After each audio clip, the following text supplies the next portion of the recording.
అల్లూరు జిల్లా ఏజెన్సీ ఉప్పొంగింది. సీలేరు, శబరి, గోదావరి నదులు ఉధృతంగా ప్రవహిస్తున్నాయి. మన్యంలో వాగులు, వంకలు పొంగి పొర్లుతున్నాయి. అన్నవరం వాగు వద్ద 200 మంది గిరిజనులు సాహసం చేసి వాగును దాటారు. ఏజెన్సీలో పలు గ్రామాలకు రాకపోకలు స్తంభించాయి. మరోవైపు గర్భిణీలను పడవలపై హాస్పిటల్కు తరలించారు అధికారులు. వరద ఉధృతంగా ప్రవహిస్తూ ఉండటంతో ఆదివాసీ పల్లెల ప్రజలు అవస్థలు పడుతున్నారు. భారీ వరదల నేపథ్యంలో ఆంధ్ర, ఒరిస్సా రాష్ట్రాలకు రాకపోకలు బంద్ అయ్యాయి.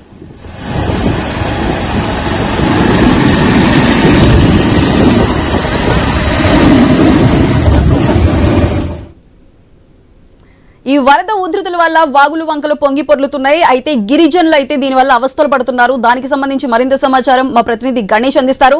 గణేష్, చెప్పండి, ప్రస్తుతం ఆంధ్ర, ఒరిస్సా బోర్డర్ దగ్గర ఎటువంటి పరిస్థితి ఉంది? అక్కడ ఉన్న గిరిజనులను తరలించడానికి అధికారులు ఎటువంటి చర్యలు చేపడుతున్నారు?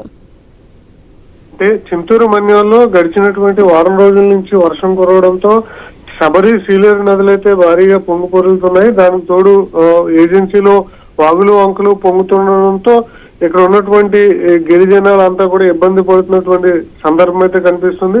చింతూరు, విఆర్పురం ప్రధాన రహదారిలో ఉన్నటువంటి చెక్టి వాగు, సోకిలేరు, జల్లెవారిగూడెం వాగులతో పాటు ఉరుములూరు గ్రామం శబరి ఎగపోటు వల్ల నీరు అంతా కూడా రహదారి మీదకి చేరడంతో మండలంలో దాదాపు 16 గ్రామాలు చింతూరు, విఆర్పురం మండలాలకు రాకపోకలు బంద్ అవడం జరిగింది. విఆర్పురం మండలంలో ఉన్నటువంటి చింతరేవుపల్లి, కన్నాయిగూడెం, తుష్టివారిగూడెం, అటవీ కన్నాయిగూడెం ఇలా పలు దాదాపు 20 నుంచి 30 గ్రామాలు రాకపోకలు స్తంభించడం జరిగింది.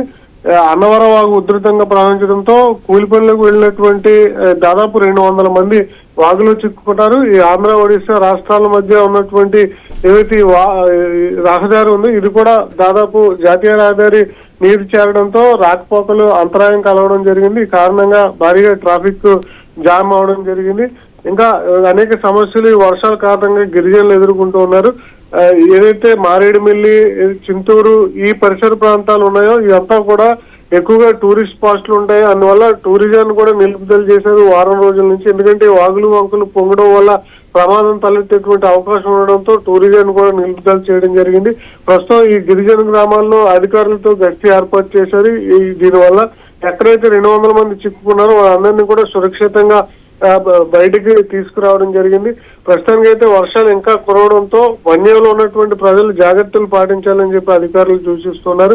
మరొక పక్క గోదావరి మొదటి ప్రమాద హెచ్చరిక కొద్దిసేపటి క్రితమే జారీ చేశారు. ఇప్పటికే గోదావరి ఉధృతంగా ప్రవహిస్తుండడంతో ఇటు శబరి, సీలేరు నుంచి కూడా గోదావరికి ఎక్కువగా నీరు వస్తుండడంతో గోదావరి కూడా ఉధృతంగా మారినటువంటి సందర్భం కనిపించింది. ఈ నెల 23న మరొకసారి అల్పపీడనం ఉందన్న సంకేతాలు ఇస్తుండడంతో ఆ మన్యంలో ఉన్నటువంటి ప్రజలు అప్రమత్తంగా ఉండాలన్న ఆదేశాలు అయితే అధికారులు ఇస్తూ ఉన్నారు. Right Ganesh, thank you. బులెటిన్లో షార్ట్ బ్రేక్ తీసుకుందాం.